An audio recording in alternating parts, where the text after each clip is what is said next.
Good afternoon, everyone, and thank you for joining today's webinar. My name is Adele Oakden. I form part of the National Health and Wellbeing team here at Westfield Health. I'm also joined today by Cathy Lawson and Richard Holmes. I just want to remind you all that hi, Richard, thank you for that. Hi, Cathy. You are in listening mode today. We do have a chat function, so we'd love to hear from you in the chat. Please do feel free to pop in there your questions and your comments. Alongside the chat box, you'll also notice that you've got a key area called handouts, and in there are 5 really good handouts for you to download and utilise during the webinar, but also I think these will be really handy for you to take away and utilise after the webinar. So today's webinar then, it's going to be approximately 45 minutes long. What I'm going to be doing is I'm going to be talking about some of our research that we've done with Cathy and Richard. We're going to have a bit of a discussion. I'm going to be asking them some questions, but I'm also going to be asking them for 5 really good top tips that you can take away to support your employees' mental health during the pandemic and the difficult situation that we face at the minute. So I just want to go back to the report and just home in on a few of some of the really key areas that the report suggests and some of the evidence and the findings that we've seen. So a huge number for me, 14 billion. So last year, 14 billion was lost due to mental health, and that's actually what it's cost the economy. I find that absolutely staggering. Again, along with mental health being increased by 10%. And a third of employees reported that mental health was an issue at their organisation. There's some really key findings there in our report, and I hope you've all had the chance to sort of digest and look at that report. But what we're going to do now is delve into some of the areas within the report and speak to Richard and Cathy. So before we go into the report, I also want to get the audience involved in today's session. So I'm going to be asking some questions. I'm actually going to start with a question for the audience. So that question is going to pop up on your screen in a second. And I'd be grateful if you could actually all just take a few seconds out just to have a look at the question and answer, and give us an overview of the change in productivity within your employees and your team. So you should now see a question on your screen. So have you seen a change in the productivity of your employees or your team? I can see lots and lots of people are voting at the minute, so thank you. I'll leave that on there for a couple of seconds longer, and that'll give us an idea of what people are thinking and feeling around productivity at the moment. So I can see we've got lots of votes coming through. Thank you very much. And they're still all coming in. So whilst they're still coming in, I'll allow everyone to keep voting. It's really great to see. Okay, so thank you. I can see that 79% of you, up to 80% of you have now voted on the webinar. So I'm going to close that, and I'm also now going to share with you the answers. Naturally, quite interesting. So we can see that we've had some increase, some decrease, but quite a large population on the webinar today have actually said that they feel that productivity has stayed around the same. So what I'd like to do is I'd actually like to now bring this into yourself, Richard, if that's okay. So quite interesting results there. So I'd say we're on a level playing field with the increase and the decrease, but then 45% have said actually they think that productivity is the same, which is quite interesting. So I want to start with a question, if that's okay, around presenteeism. So can you start by explaining to us, Richard, what presenteeism actually is? Okay, so presenteeism, I'm sure most people on the call will realise this one, but I'll add something else in. So presenteeism refers to when we are at work, working, when we shouldn't be because our health, we should actually be off with ill health. So it's about being in work when you're sick, for whether that's a physical ailment, a mental health issue, being in work when you shouldn't be. The other side of the coin for that, which some people may not have heard of, is something called leavism. So leavism refers to when we work outside of our contracted working hours. So when we get up early in the morning to get a head start, when we're working late at night, when we're working at the weekends, when we're working on our days off when we should be on holiday. And the reason I bring that up is we can often see the two issues working together. So a large proportion of presenteeism, and Cathy will confirm this, a large proportion of presenteeism cases are associated with mental health concerns. And when you think about it, that makes sense because of the stigma attached, the unseen nature. Quite often people are in work with a mental health issue, not realizing they shouldn't be there as well, but that's another matter altogether. Now, leavism is a key driver of fatigue and burnout because we're working too hard for too long. And we know that when we're fatigued, when we're tired, that undermines our capability to cope with pressure. And that can lead in itself to poorer levels of mental well-being, which can then link it back into the presenteeism cycle. So that's why I mentioned the two, because they're quite often linked together. And one of the things we've spotted, not just from the research today, but generally speaking, is that when a large proportion of us are working from home, we tend to work longer hours and harder. Yeah. Okay, so thinking about those two areas that you've just mentioned, Richard, what impact are those actually having on organisations today? Well, if we look at the findings from the Coping with COVID report, that does cover the impact of presenteeism in some detail. And if you've read it, there's some really useful information there.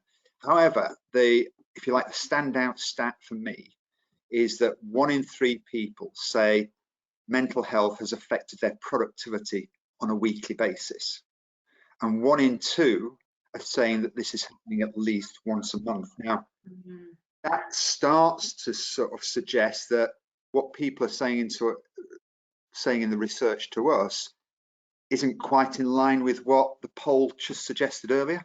Yeah, absolutely. So it may be that productivity issues out there are, should we say, a little bit latent, the hiding underneath the bubble, and perhaps that raises a question for us as managers in organisations. Do we actually know our people well enough in order to understand how they feel and whether they feel that their productivity is suffering because of the current circumstances? So could it almost be that we're not actually spotting this, and how could managers spot this and look for signs of this in their employees, Richard? Absolutely, and I think Cathy will come on to that a little bit later. But if we're looking at how do you pick up whether someone's present and shouldn't be, well, let me flip it around the other way. Okay, so you'll find that those with good mental health are generally well engaged in meetings, got good concentration levels, they're not disruptive, or tend not to be. They demonstrate balance in terms of their emotions. You won't have performance issues with them, typically. And when problems or issues arise, people with good mental health will generally have a balanced reaction to them. So if as a manager we evaluate our people against how they should be, and if they're not demonstrating those qualities, that's when we as managers should be asking ourselves the question, why is that? And what do I need to do to find out and uncover what those issues are? Likewise, keep your eye on whether people are working reasonable hours during the week. Make sure they're not working at weekends. Make sure they're taking appropriate breaks during the day. Easier said than done when we're all working remotely and dispersed, I know, but we've got to make that effort to do that. And making sure they're maintaining good timekeeping habits in terms of turning up for meetings. So part of that issue there that I'm bringing up is they're the key drivers for leavism, and we know if people are overworking, they're going to be tired, they're going to be fatigued. They're then going to be less well positioned to cope with stresses and strains within the normal working day. And then that's when you'll see those signs of good mental well-being starting to drift. Brilliant. Okay, so I'm just thinking about some of the things you said there. So there were some things in about observing breaks and things like that. So there'll be a lot of people listening that have now got staff working from home. So how does it work, and what's the challenge with people that have remote workers, for example? It's an interesting one, this, because I get asked this a lot, and it almost seems to me that everybody's automatic conclusion is that we jump to is because people are working remotely, it's harder to actually understand and spot these signs and symptoms. But actually, with the majority of meetings and work now online, the camera is actually more revealing if you look at it closely. We also tend to be more focused on other people because there's less distraction than there may be if we're in an open meeting room with lots of people around us, a window to stare out of, that type of thing. So the question's probably more about spotting the signs of team members who we, how should I say, don't regularly engage with in meetings as part of our normal working routine. Okay, so the question then is more about, well, why aren't you? Now, if part of your role is to manage these people that you don't necessarily meet on a regular basis during the week, what are you doing to adapt your way of managing for these new working conditions? And why aren't you in sufficient regular contact in order to pick up on whether these are issues for people, those people or not? So that's my challenge to put out to people. Brilliant, thank you. I think a lot of what you've said in those questions there, Richard, I guess comes down to knowing your individuals, doesn't it? And making sure you're having a lot of contact with them, you understand them, and actually before we get to presenteeism issues, leavism, that actually you are identifying that much further ahead, and you're doing that by knowing each individual within your team as a manager. Yeah. Brilliant, thank you.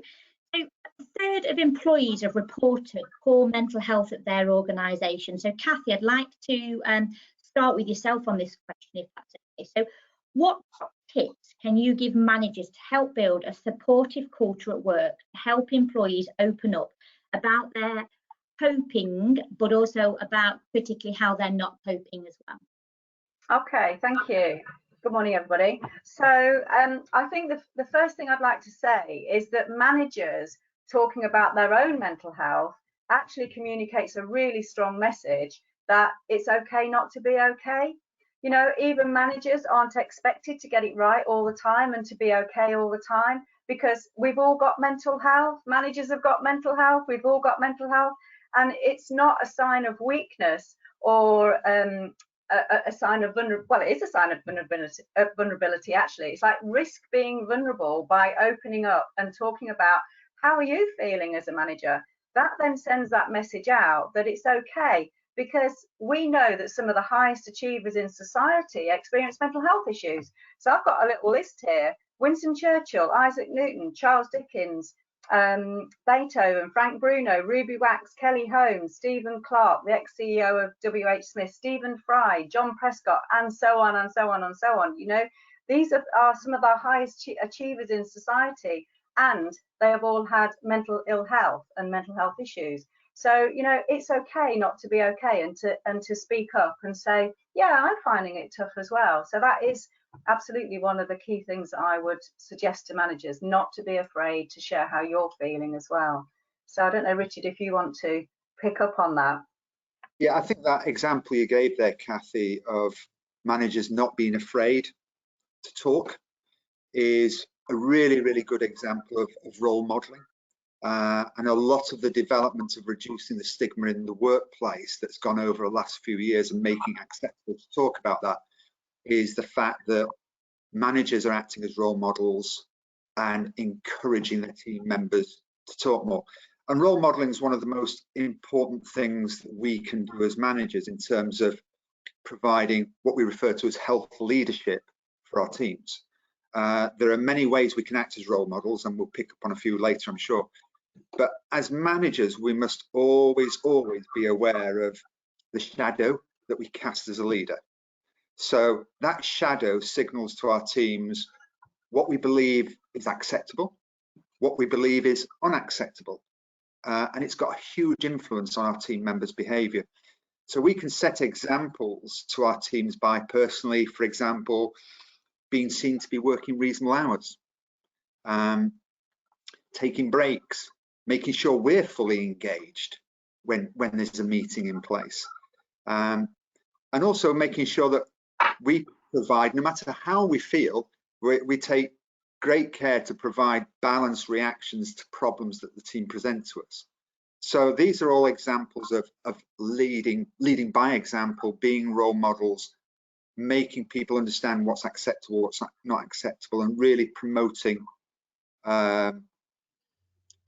good mental health in the sense of not being afraid to talk about when things aren't going too well. But as managers, I think what's really, really important is we also have to recognize that we're employees too. Yeah, and we sometimes forget that. So we're not going to believe in the importance of our role as health leaders if consequently our line managers aren't doing the same thing. Yeah. So effective health leadership within an organization, it's only going to be delivered if it's adopted at all levels within that organization. And that's where senior leadership comes in, because senior leadership drives culture, the culture drives behavior. And it's interesting on that point, Richard, because we have had quite an early question come through, and it's about how do we prevent employees seeing it as a weakness and impacting how they're viewed professionally by the organisation. I think you've just sort of set the scene for that around the culture and the senior leaders. But it would be great if you could, you know, explain or just elaborate to help us answer that question from the audience a little bit more. So, you know, how do people get their issues, their feelings, their thoughts across without being viewed as unprofessional or negative and impacting them professionally? Well, I'll pass to Cathy, but what I'd say first, it comes from culture, which is developed, which is the culture has to be supportive of, conducive to good health and well-being, to give for people to feel that they've got the psychological permission to talk about these things. Now, if we're in an organization, and I've got a number of clients like this, and I'm not saying one thing is right or one thing is wrong, it's what works for them, but their culture is very much along the lines of, if you show any weakness at all, that's counted against you. That's a difficult scenario to be in, because you're not going to change that unless the senior leaders change the culture themselves. And there's been some, say, high-profile cases in the media over the last fortnight of this sort of thing happening. One of the things we can do as managers, though, and I came across this in one organisation where we were doing a lot of resilience training, but there was this culture that was very, very sort of authoritarian, very macho, that type of approach. The team leaders of the groups that I were working with were actually creating their own culture bubble within the organisation. So the manager was, the way he expressed it is, I'm a deflector shield, and my job is to deflect the culture so that my team in our little bubble can feel comfortable about talking to me about what their issues are, knowing I'm not going to expose it more broadly. So there are tactics we can deal with as individual managers, because we have to work within the culture that we sit in. We can't deal with this as sort of an ivory tower type idea. Yeah. Brilliant. Thank you, Richard. And Cathy, I can see you're nodding your head at a lot of this as well. Yeah, absolutely. Just wanting to build on something that Richard's saying there is that, you know, I think what is so important, and we've been talking about culture already, is that actually what's going to allow people to come forward is that the first time somebody does put their head above the parapet and start talking about what's going on for them, it's how it's received that's going to make the biggest difference. You know, and if managers understand that, and that actually it is their job to encourage people to open up, to create trust. So if someone comes and confides in them, then they need to keep that confidential and not share it, and it doesn't need to be leaked out anywhere. And I think if you get some, it's like the guidelines within the organisation from a cultural point of view that says, if you open up and tell me something personal to you or something that's going on from a mental health point of view, I'm not going to go and tell everybody. I'm not going to put it on your HR record. It's not going to be something that's going to be broadcast. And sometimes it takes a little while to create that, because trust takes a while to build up. But I think once people understand that, yeah, I mentioned that to a manager the other day, haven't told anybody, that's fine. It's not like my colleagues are coming to saying, oh, by the way, I've heard that, you know. So I think it's a process that takes a bit of time to build that trust. And it's being very, very clear as an organisation that you've got the strategies and policies in place that support that, and that everybody is crystal clear about what's expected of everybody. Brilliant, thank you. Interesting, Cathy, just jump in there. Yeah, no, absolutely, Richard. Is in the health leadership training that we do for line managers at all levels, one of the biggest sort of obstacles in managers' minds is, I'm not a mental health coach. But what Cathy's just been talking about, that's not being a mental health coach, that's just good coaching. And that's fundamentally what we are as managers. We're coaches, because our primary job is to deliver performance. And we can only deliver performance if our team members are performing at their optimum level.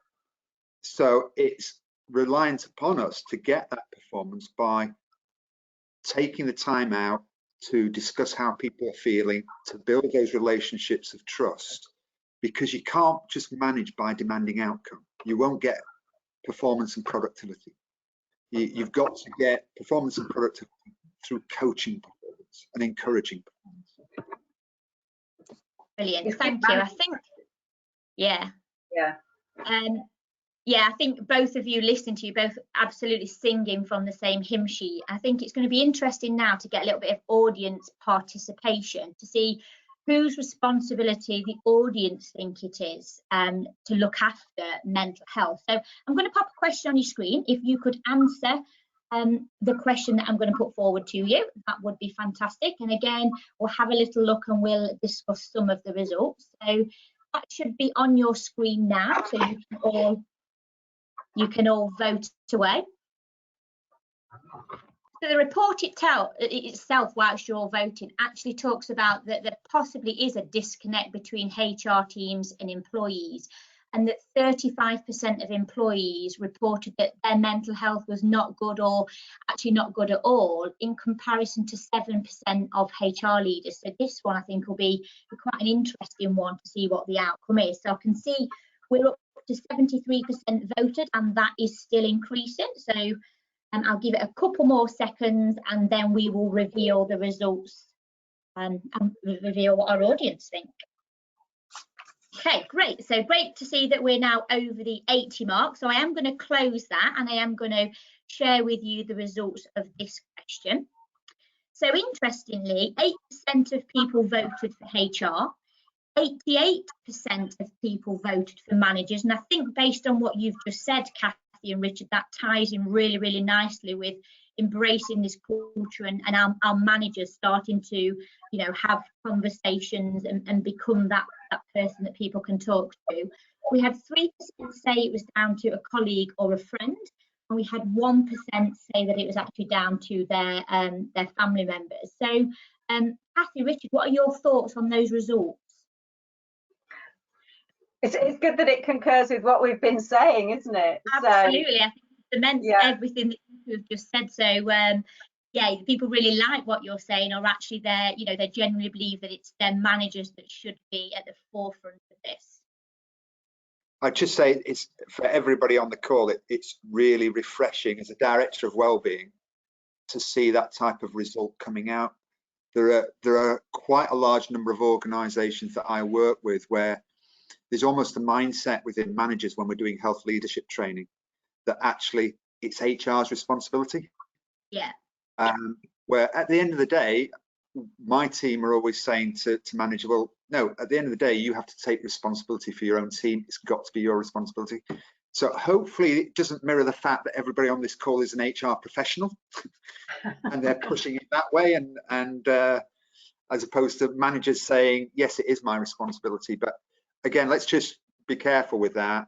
You know, if there are a lot of HR professionals on the call that are actually giving their professional opinion, as is ours, that it should be managers, also ask yourself, in your organisation, do your managers believe that it's their responsibility, or would they push it back to you as the health HR professional if they were voting? Yeah. Brilliant. So we're going to delve a little bit more into managers. Now, we've talked about them a lot already, but I think it's important that we can give some top tips, some help for managers.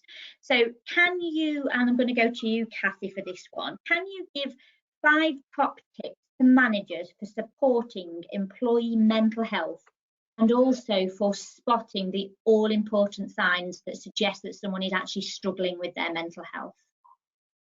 Absolutely. So just to point to the report, it does indicate the importance of relationships.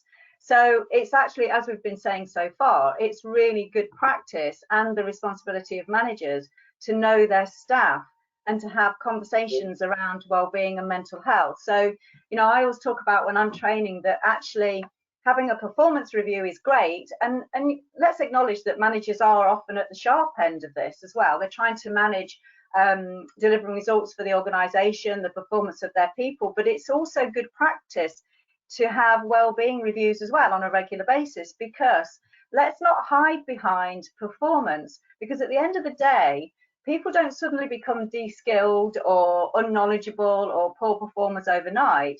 And if they are, if performance has suddenly dipped, then it could well be an indication that there's something else going on, that there's potentially an underlying mental health issue. Let's not leave it until it gets to that point. So if you're having a regular wellbeing review, then you'll be able to spot the things that have changed. And then in terms of the sort of things that do change, and we've been talking about this already, but there's things like being unwilling to participate in meetings, putting cameras and microphones on and off, appearing distracted, communication in general, say the tone of an email starts to get a bit snippy, making silly mistakes, being emotional, getting snappy, being late for meetings, whether it's online or whether it's turning up into an office, appearing reluctant. I mean, I can go on. There's a lot of things that are indicators that things have changed. And remember, what you're looking for is what's changed. You know, if somebody's a certain way and then they become in a different way and it's out of character, then this is what we're looking for. So my first top one would be get into the habit of having a well-being review alongside your performance review. I think the second top tip for managers, and this is something I talk about all the time when I'm doing my training, is that the hardest thing for managers to master is they don't need to fix people. And let's be honest, managers are paid to fix people. So they are paid to solve problems. And what they don't understand, and particularly when we're working in such a different way now, and they're needing maybe to do it in this forum or to pick the phone up and have conversations, and they're so uncertain about, well, if I say to someone, how are you? And they say, well, actually, I'm not great. They don't know what to do because they want to fix it and make it okay. And so my tip for managers is you don't need to fix things. And something that the report references is that expressing empathy and understanding and not sympathy actually goes a long way. So not making a judgment, being empathic, creating that connection with somebody is going to have much more of an impact than trying to fix people and say, well, what you need to do is, yeah, it's not about that. So remember not to fix. The third point, and this is something that both Richard and I have spoken about already, is that, and I like that expression of the shadow we cast as a leader. So it is about role modeling. Be the role model, because self-care is not self-indulgent, it's actually self-preservation, and that is just so important right now. So, you know, demonstrate that you're looking after your well-being, share what strategies that you've got, and that sends a really strong message. And Richard's already said this, don't be sending emails at the weekends or at night, because people may feel like they're expected to respond to you. So it's like walk your talk, behave in a way that you expect other people to behave. The fourth one I would say is don't be afraid to be direct. I think we've got this, don't be afraid to be direct and ask questions, because I think we've got this real British culture thing where if we start asking questions directly, we're being nosy. or we're prying. So we don't like to do that. But in actual fact, you know, if we don't ask a direct question, how are we going to find out what's going on? So ask it. And the other thing I always say is, people say, yeah, I'm fine, which is really dismissive. And let's be honest, you know, what does fine stand for? You're freaked out, you're insecure, you're neurotic and emotional. So, you know, when people say, my partner knows when I say I'm fine, I'm definitely not fine. So, you know, if someone says I'm fine, ask them again. Okay, what do you mean by fine? What does that mean for you? So don't be afraid to be nosy and ask questions. How are you? How's it going? What support have you got? What are you doing to look after your well-being? You know, share ideas, get involved. And then I think, finally, and this is something that the report highlights, managers are crying out for support and help, particularly around the subject of mental health and well-being. So, you know, invest in this, invest in the training, do some awareness raising around mental health, do some one-day champion courses around mental health. There's lots of bits and pieces out there to support people, and obviously Westfield do that as well. So yeah, so those are my top tips. Wellbeing review. Don't fix people, be a role model, don't be afraid to ask direct questions, be nosy, and ask for the support and training that you want if you are a manager, or if you're not, if you're HR person, then provide that for managers so they've got the tools in their armory to be able to conduct a wellbeing review. So brilliant, thank you for that, Cathy. And Richard, I can see you nodding along and agreeing to some of the things Cathy said. I'm going to come to you as well, Richard. Have you got anything that you would like to add that would support what Cathy said, or a tip that you're you know, in favour of to help managers as well? Not in terms of specific things. And I noticed there's a question that's just popped up in chat as well, which I can answer at the end of this if you wish. Yeah, absolutely. We'll go straight to that afterwards. So from a general point of view, I think let's come back to what we're about as managers. We're about supporting and creating businesses that perform well. That's our job, okay? So the ability of our business to recover and recover quickly out of the pandemic, that's going to be in the main dependent on our people and the collective performance of every individual within our business. So their health will be not the only one, but it will be a primary driver of our wealth and how well we recover. But let's not lose the sight of the fact that this includes all our people. So we've been focused at the moment that people we're regularly in contact with, i.e. those that are working now. But let's not forget, what are we doing for those who are on furlough, those who are shielding? Now I ask that because when they return, we're going to need them performing at their best as quickly as possible if our businesses are going to recover quickly. So two questions arise from that in terms of furloughed employees and those that are off for shielding. First of all, how are we currently investing in them now to support our recovery in a few months' time, hopefully? Right. Second question, what are we doing as managers to keep in regular contact with those team members? You know, now whether that's from a personal perspective with check-in calls, well-being calls, or welfare calls, whatever you call them. Yeah. What about what we're doing in terms of as an organisation, keeping them actively included and involved in well-being initiatives, events, staff social events that are online, you know, that we're all doing? And thirdly, how are we keeping them regularly updated in terms of the news as what's happening in the business and what are our success stories and failures? Because not being in the business, you don't hear those things. So that's all about keeping all those people thoroughly engaged. There was a question that came on chat, which is now about the employees that are still in work, and it was asking, sorry, it's just, get me to just pop the question for you, Richard. Yeah, we're obviously doing a good job because we've got lots of questions coming in, but I have highlighted the question. So the question that we've got popping up is around I guess people are feeling fatigued now with emails, with video calling, working from home, and we're all in and out of Zoom calls, Teams. So the question is asking, how can you manage the balance of actually keeping in touch with people? Well, what I'd say is I'd pose the question back is, what's your primary role as a manager? Your primary role as a manager, from my eyes, is actually managing your team members. So if you're not regularly in touch with them, you're not performing your primary role. I know we all have the challenge of we've got our own work to do as well. So from my perspective, what I do is the first thing that goes in my diary is my weekly catch-ups with each of my direct reports and my monthly reviews with each of my direct reports. And then I work everything else around that. That's my approach. And that allows me, whilst I'm talk to my direct reports virtually every day on business as usual stuff, what we do have is we have a half-hour catch-up formally programmed into the diary every week. So they know and I know that there is an opportunity to talk if we need to talk.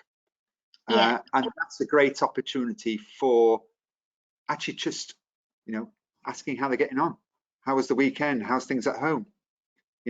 Just as part of an interested conversation, not as a sort of assessment of them, if you like.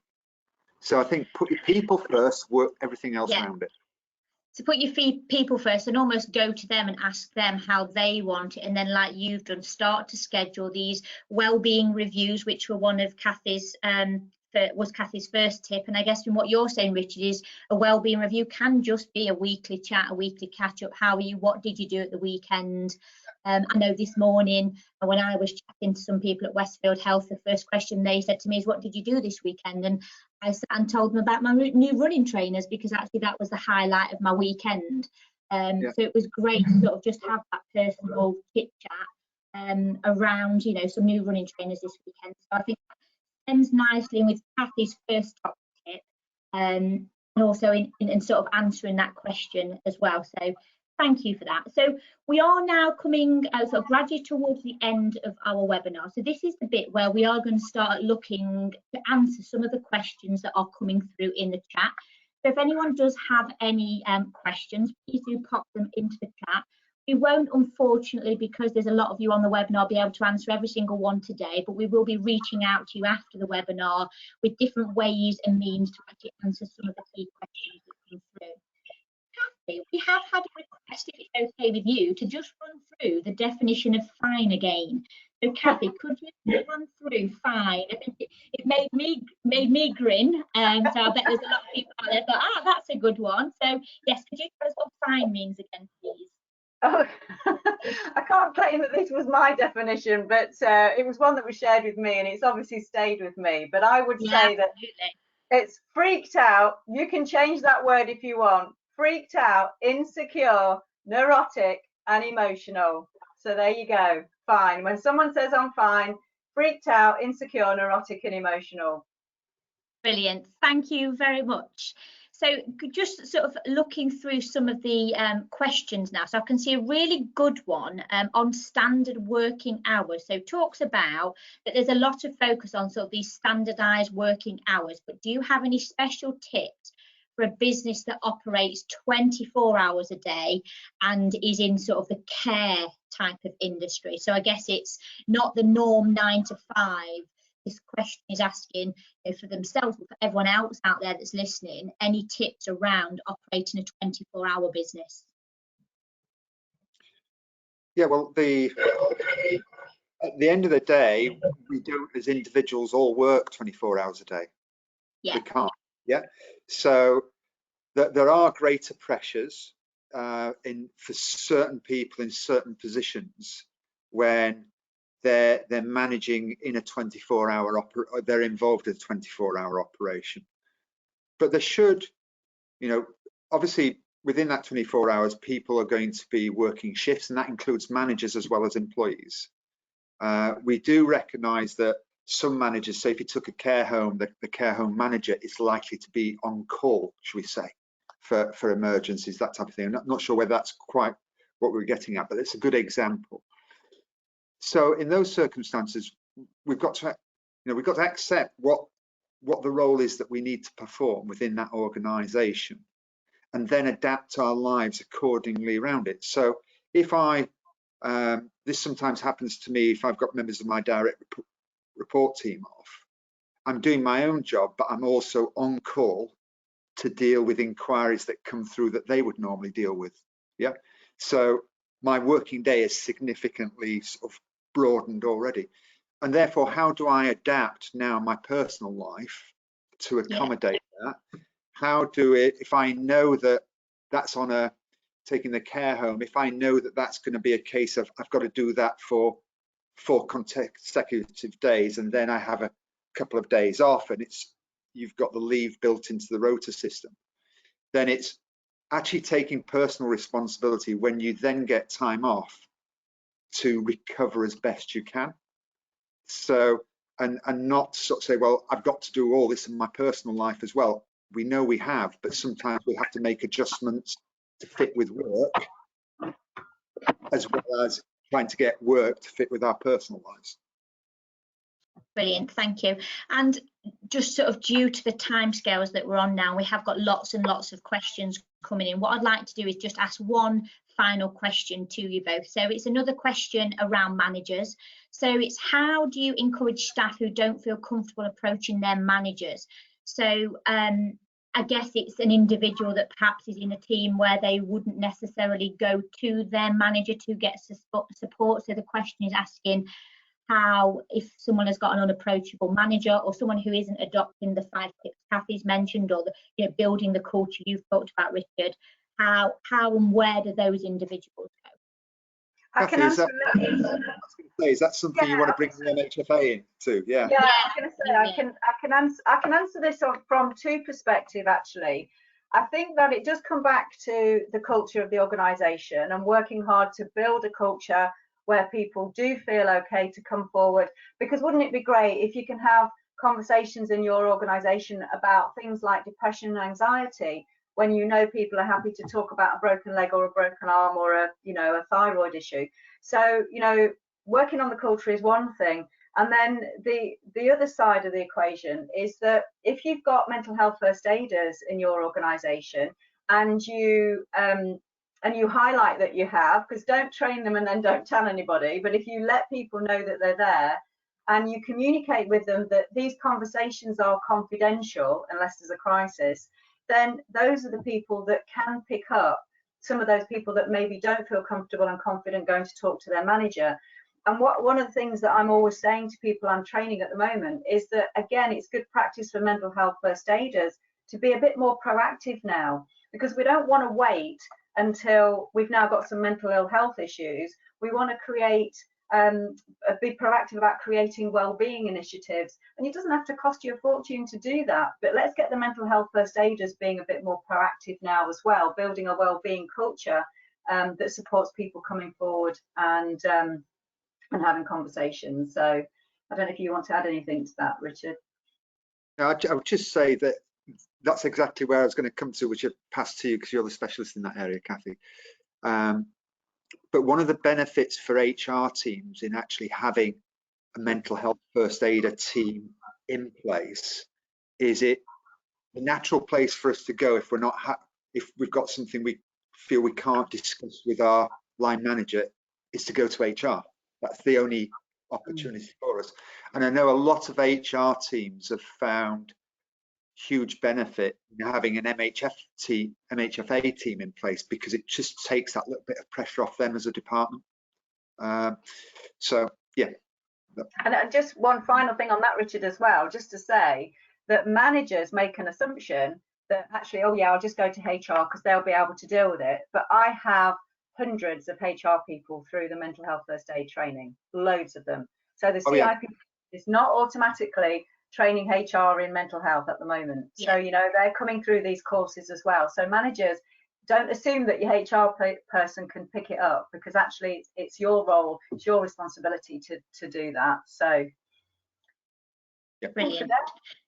Thank you, Richard. Thank you, Cathy. So just to summarise that last point, I guess it's creating this culture where you have managers as that go-to point who are identifying, helping individuals, planning in those sort of wellbeing meeting, and supporting that would be your mental health first aid team as well. So brilliant. Thank you very much. So we are coming to the end of our webinar. I would like to firstly thank both Cathy and Richard for some fantastic answers. I hope you've all taken away some really valuable top tips. I'm sure there'll be lots of people remembering now the fine acronym, Cathy. So thank you very much. As mentioned at the beginning of the webinar, there are some resources available in the handout section. So if you haven't already, please do pop into there now and have a look at those handouts and download them. We also really appreciate your feedback as well. So to keep these webinars going, to keep our research alive and for us to keep helping you, what we'd like to know and understand is what you thought of the webinar today and what we can do next and how we can keep improving and moving these webinars forward. So as you leave the webinar, I'd love for you all to just answer a few questions about the webinar. Alternatively, we will be popping some resources out on an email, and the link will also be in the email for you to give us your feedback. If you do have a health and wellbeing consultant, please get in touch with them, give them a call, pop them an email. They'll be more than happy to support you on anything that we have discussed together today. If you are looking for a health and wellbeing consultant, should I say, or you want to get in touch with Westfield Health, we do have an email address, which is businessinquiries@westfieldhealth.com. All of that information will be available to you on the follow-up support that we will be providing. So all that's left for me to say is thank you. It's been an absolute pleasure today. I hope you've enjoyed the webinar and I hope you enjoy the rest of your day. Thank you. Bye. Bye. Bye.